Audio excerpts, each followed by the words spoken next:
Hey guys and gals, Todd here from Great Escape Farms. Today I'm going to give you a kind of a homestead update as well as project update. I've done several videos over the course of the last 6 months on things around here at the homestead, and today I'll kind of give you an update on those. For example, the blueberry patch that we installed in the springtime, the John Siskovich tractor. I did a video on that, at least on the electric for that. And let me look at my notes here, some of the other things. Oh, the deer fence. I want to talk about that and how that's going and some of the issues that it's caused that I didn't foresee, and planting ramps. And in these videos, I've actually already recorded the sections of video, and I'm going to compile it all together here coming right after my intro.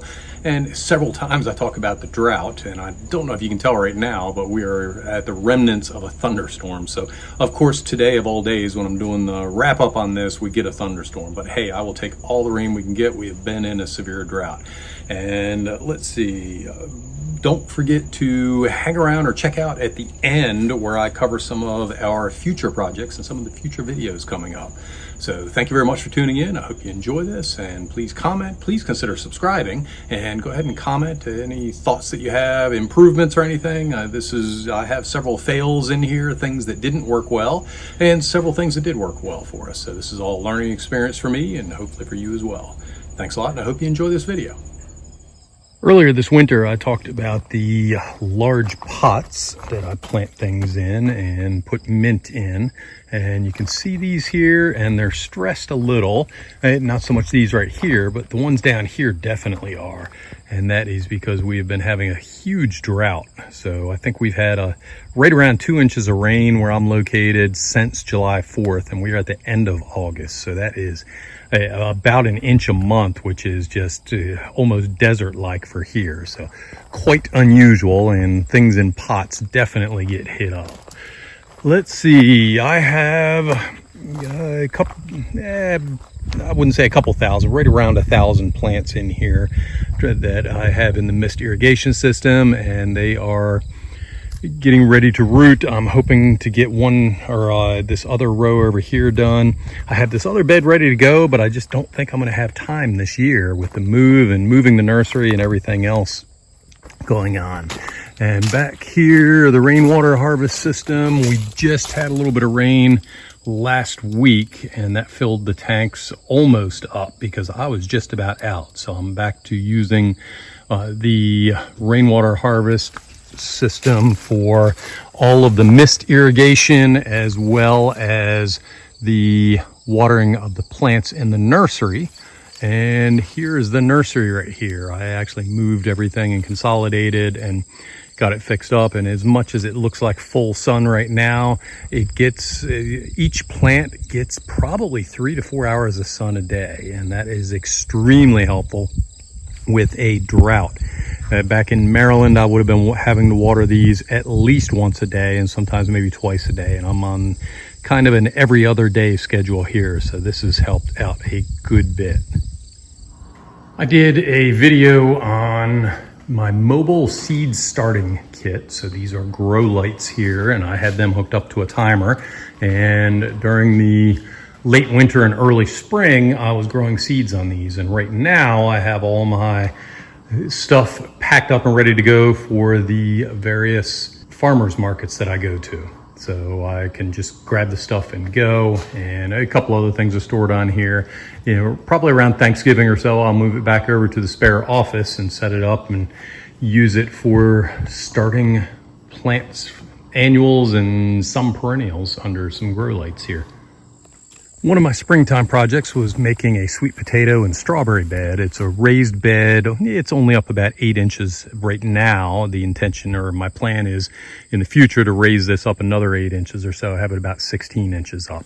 And that will just make it a little easier to harvest the sweet potatoes. But you can see in here right now, the sweet potatoes have gone crazy. I have my strawberries right here, and I have a couple strawberries in here that are still ripening. So I have some ever-bearing strawberries in there, and sweet potatoes on both sides. They're going crazy, and I will have to make sure the strawberries are getting enough sunshine to keep them up and running.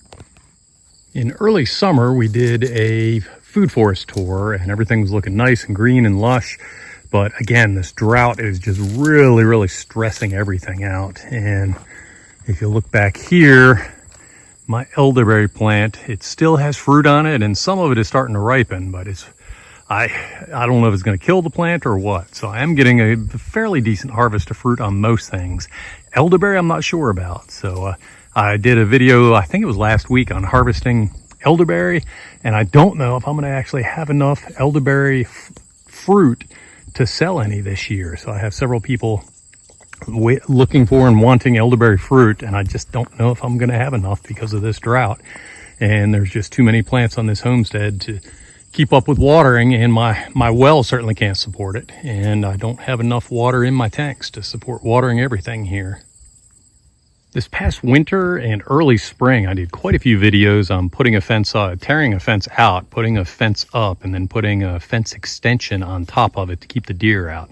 So this is an 8-foot extension fence, and it has worked beautifully. I have yet to have a deer in the yard. That has caused a few issues, and let me see if I can find any. Yes, here's some right here. So every single day I end up with apples and other things on the ground, and I'm getting a lot of bees and other bugs, an abundance of them going after the apples that hit the ground. So every couple days I pick the apples up and I just take them right across the street over there and drop them off. So I did a video on that last week. Let's see what else here in the orchard. So the orchard is done pretty good. It's very well established. The drought hasn't affected things too much. This fruit is a little bit smaller, and part of that is because I didn't thin. And thinning is where you remove excess fruit. And if you look at this pear tree right here, you can see there's quite a few limbs. I have two big ones here that are completely broken off, and one that is bent down here, and that's because I didn't thin the fruit and it got way too heavy.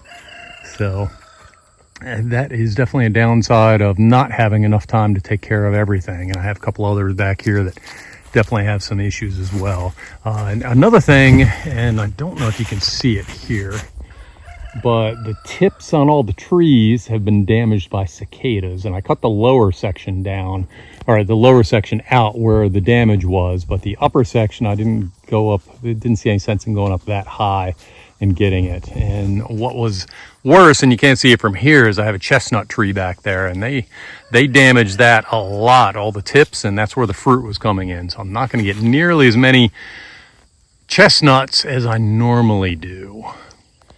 And let's see, what else do we have? We have a couple things over here. Let me jump over to the John Siskovich chicken tractor over here. So we have not had livestock on the property before, and we now have a chicken tractor, and I have an electro fence up to keep the birds at bay. Right now I'm letting them out of the tractor during the day, and they go back in at night, so they have a little larger area to run around with. And that has worked out great. I did a video on the electric around the chicken tractor itself. I didn't do a video on putting the chicken tractor together because there's actually a ton of those on YouTube already, and no sense repeating that. The contour row that I'm calling it right here, it is a planting of a whole bunch of perennial plants on contour. And it is not a swale, because a swale is a ditch on contour. I actually left it level here, and I used my post hole digger, and I planted into a line here that is even or level with contour. And then I started building up the area around it with mulch, and I've been doing that for a couple years now, and it seems to be working great. It's very thick mulch, and everything has been doing very well with the drought here, and it just seems to, it doesn't hold water like a swale does, but it does slow it down enough to let it sink in here. So I will be adding swales at another point. I'm actually going to start back there on the other side of the fence. It's going to come down, go right about where the chicken tractor is, go along, and it's going to go along the backside over in front of the nursery, and that should be about a 1,000-foot swale when everything is said and done. And then I will be planting into it a lot of the plants that I'm selling in the nursery business, so that ought to really be good.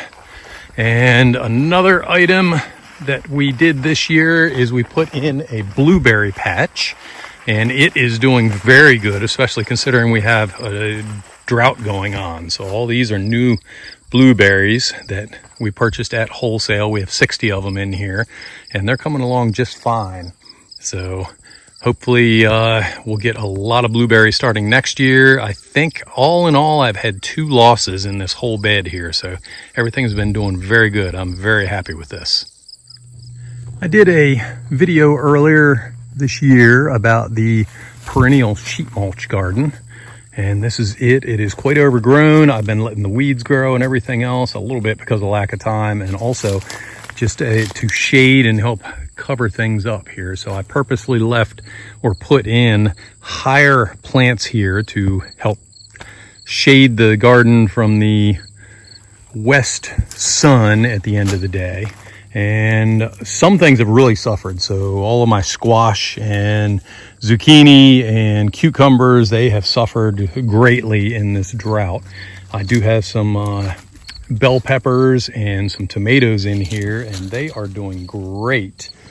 And let's see, this is my Osage orange, not Osage orange, this is my trifoliate orange.